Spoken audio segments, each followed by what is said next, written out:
కర్ణము hypotenuse 8 centimetres, భుజము side 4 centimetres, లంబకోణము right యాంగిల్ని నిర్మించండి. లంబకోణ త్రిభుజంను draw చేయవలసి ఉంటుంది. ఇందులో ఇచ్చిన రెండు కొలతలు ఏంటి, రెండు వాల్యూస్ ఏంటి, కర్ణము హైపోటెన్యూజ్ ఇచ్చారు, సైడ్ భుజం ఇచ్చారు. ముందుగా స్కేల్ సహాయంతో స్కేల్ ద్వారా 8 సెంటీమీటర్స్ డ్రా చేయాలి.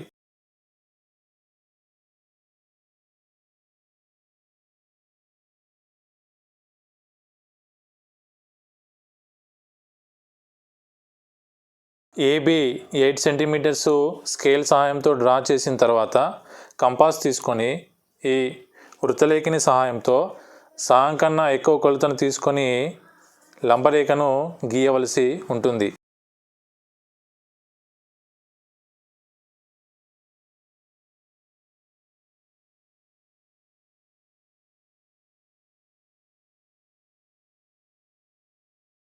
వీటిని కలుపుతూ లైన్ డ్రా చేయవలసి ఉంటుంది.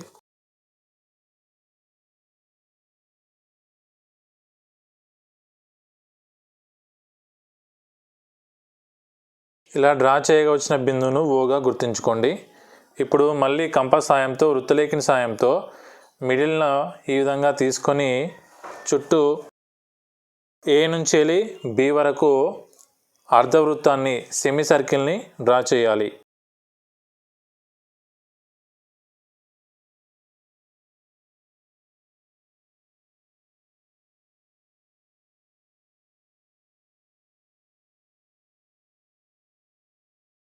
ఇలా సెమీ సర్కిల్ని డ్రా చేసిన తర్వాత కంపాస్ సహాయంతో 4 సెంటీమీటర్స్ కొలత తీసుకోవాలి. ఇక్కడ భుజం వన్ సైడ్ 4 సెంటీమీటర్స్ ఉంది కాబట్టి ఇక్కడ కొలత 4 సెంటీమీటర్స్ తీసుకొని ఆ సెమీ సర్కిల్ పైకి ఒక చాపాన్ని ఆర్క్ను గీయవలసి ఉంటుంది. ఏ నుంచి వెళ్ళి ఈ విధంగా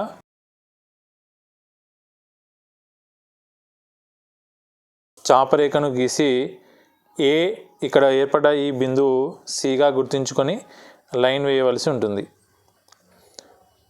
లైన్ను డ్రా చేయాలి.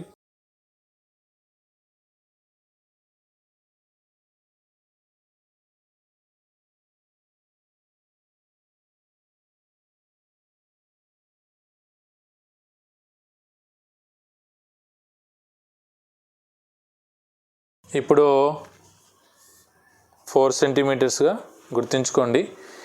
ఇది ఏబి 8 సెంటీమీటర్స్ హైపోటెన్యూజు, దాని తర్వాత భుజము సైడ్ 4 సెంటీమీటర్స్తో రైట్ యాంగిల్ను డ్రా చేయడం జరిగింది.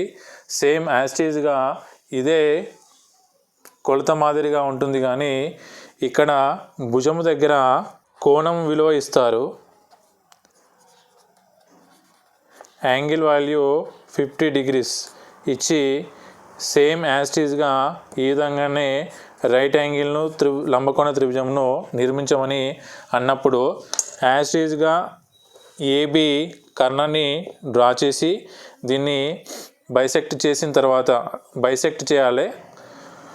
సగానికి లంబ సమద్వికరణాన్ని చేసిన తర్వాత ఏ విధంగా చేస్తారు, వృత్తలేఖని కంపాస్ సాయంతో సగం కన్నా ఎక్కువ తీసుకొని పై వైపుకు కింది వైపుకు సగం కన్నా ఎక్కువ తీసుకొని పై వైపుకు కింది వైపుకు చాపాలను ఖండించే విధంగా చేసుకొని లైన్ను డ్రా చేసిన తర్వాత మిడిల్కి వస్తుంది. ఆ వచ్చిన తర్వాత మళ్ళీ కంపాస్ వృత్తలేఖని సహాయంతో ఈ విధంగా సెమీ సర్కిల్ అర్ధవృత్తాన్ని గీస్తాం కదా, అప్పుడు ఏ దగ్గర మనము మళ్ళీ వృత్తలేఖని సాయంతో 4 సెంటీమీటర్ కొలత తీసుకొని చాపాన్ని గీసాం కదా, ఇప్పుడు అలా కాకుండా ప్రొట్రాక్టర్ తీసుకొని కోణమాలని తీసుకొని ఇప్పుడు 50 సేమ్ యాస్టీజ్గా 50 degrees ఎక్కడి వరకు అయితే ఉంటుందో అక్కడ బిందువును పెట్టుకొని మనము డాట్ని గుర్తించుకొని ఏ నుంచి వెళ్ళి ఈ విధంగా కలపడం ద్వారా మనకు మళ్ళీ రైట్ యాంగిల్ అనేది రావడం జరుగుతుంది. ఇదే క్వశ్చన్ను 2 విధాలుగా అడగడం జరిగింది. ఒకటి ఇలా 2 విధాలుగా ఈ క్వశ్చన్ అనేది అడగడం జరిగింది. నేను సైడ్ 4 సెంటీమీటర్స్తో డ్రా చేయడం జరిగింది కదా, మీరు యాంగిల్ 50 degrees కోణంతో ఈ లంబకోణ త్రిభుజాన్ని మీరు డ్రా చేసి అసైన్మెంట్గా పంపించగలరు. అసైన్మెంట్ వచ్చేసి ఇక్కడ మీరు 50 డిగ్రీస్గా తీసుకొని ఇక్కడ నుంచి ఇక్కడికి లైన్ వేసి మళ్ళీ ఇక్కడ నుంచి ఇక్కడ లైన్ వేయడం ద్వారా ఇది 90 డిగ్రీస్గా వస్తుంది. ఈ క్వశ్చన్ని 2 విధాలుగా అడిగారు.